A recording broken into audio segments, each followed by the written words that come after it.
એક જમાનો હતો જ્યારે ગુજરાતના ગામડાઓમાં રાત્રે 9 વાગ્યા પછી આખું ગામ એક જગ્યાએ ભેગું થતું. વીજળી હોય કે ન હોય, પણ માઇક સામે જ્યારે આ કલાકારો આવીને બેસતા ત્યારે સવારના 5 ક્યારે વાગી જતા એ ખબર ન પડતી. જી હા મિત્રો, આપણે વાત કરી રહ્યા છીએ ગુજરાતના એ સુવર્ણ યુગના સિંહ જેવા કલાકારોની, જેમણે ભજન, સંતવાણી અને લોક સાહિત્યને દેશ વિદેશમાં ગુંજતું કર્યું. પણ સમય બદલાયો, ટેકનોલોજી બદલાઈ અને નવા કલાકારો આવ્યા.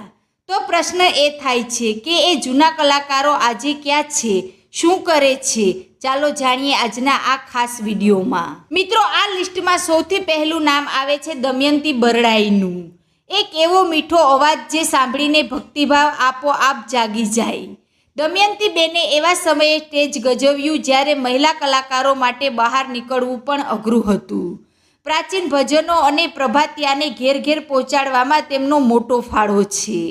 આજે ક્યાં છે અને શું કરે છે? આજે દમયંતી બેન લાઇમલાઇટ અને સોશિયલ મીડિયાની જાકજમાળથી તદ્દન દૂર રહે છે. તેઓ હાલ મુંબઈમાં ખૂબ જ શાંત અને નિવૃત્ત જીવન જીવી રહ્યા છે. ભલે તેઓ સ્ટેજ પર નથી આવતા, પણ તેમના ભજનો આજે પણ કરોડો લોકોના સવારની શરૂઆત કરાવે છે. પ્રફુલ્લ દવે. મિત્રો, જ્યારે વાત સૂર્યરશ્મિ કે ખમીરવંતી લોકવાર્તાઓની હોય ત્યારે પ્રફુલ્લ દવેનું નામ મોખરે આવે. ભલે મળ્યા રામ મંડળમાં જેવી રચનાઓ અપાવનાર પ્રફુલ્લભાઈનો અવાજ ડાયરામાં જીવ પૂરી દેતો. આજે ક્યાં છે અને શું કરે છે? પ્રફુલ્લ દવે આજે પણ સંગીતની દુનિયામાં એટલા જ સક્રિય છે. તેઓ લાઈવ પ્રોગ્રામ તો શો કરે જ છે, સાથે સાથે તેઓ ડિજિટલ યુગ સાથે પણ તાલ મિલાવી ચૂક્યા છે. ફેસબુક અને ઇન્સ્ટાગ્રામ પર તેઓ નિયમિત પોતાના ચાહકો સાથે જોડાયેલા રહે છે અને નવી પેઢીને સાહિત્યનું જ્ઞાન આપે છે. પદ્મશ્રી હેમંત ચૌહાણ. મિત્રો, નથી કોઈ એવો ગુજરાતી જેણે હેમંત ચૌહાણના કંઠે ગવાયેલું પંખીડાને આ પાંજરું કે તું રંગાઈ જાને રંગમાં ન સાંભળ્યું હોય. પદ્મશ્રી હેમંત ચૌહાણ એટલે ભજનનો પર્યાય. આજે ક્યાં છે અને શું કરે છે? હેમંત ચૌહાણ આજે રાજકોટમાં રહે છે. ઉંમરના આ પડાવે પણ તેમનો અવાજ એટલો જ બુલંદ છે. તેઓ આજે પણ દેશ વિદેશમાં ભજન સંધ્યાના લાઈવ કાર્યક્રમો કરે છે. તેમની પોતાની ઓફિશિયલ યુટ્યુબ ચેનલ પર તેઓ સતત નવા આલ્બમ અને ભજનો રિલીઝ કરતા હોય છે. રામદાસ ગોંડલિયા.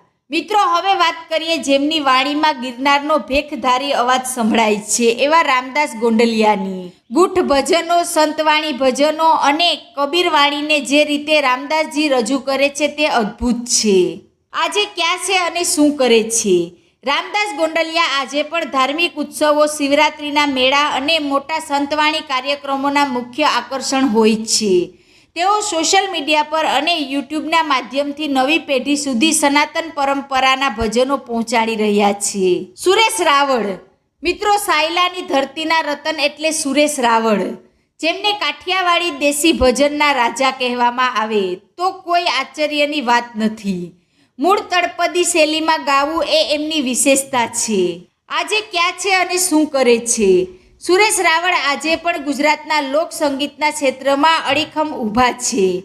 તેઓ નિયમિત લાઈવ ડાયરા કરે છે અને ડિજિટલ પ્લેટફોર્મ જેમ કે યુટ્યુબ મ્યુઝિક અને ફેસબુક પેજ દ્વારા પોતાના ચાહકો સાથે સતત સંવાદમાં રહે છે.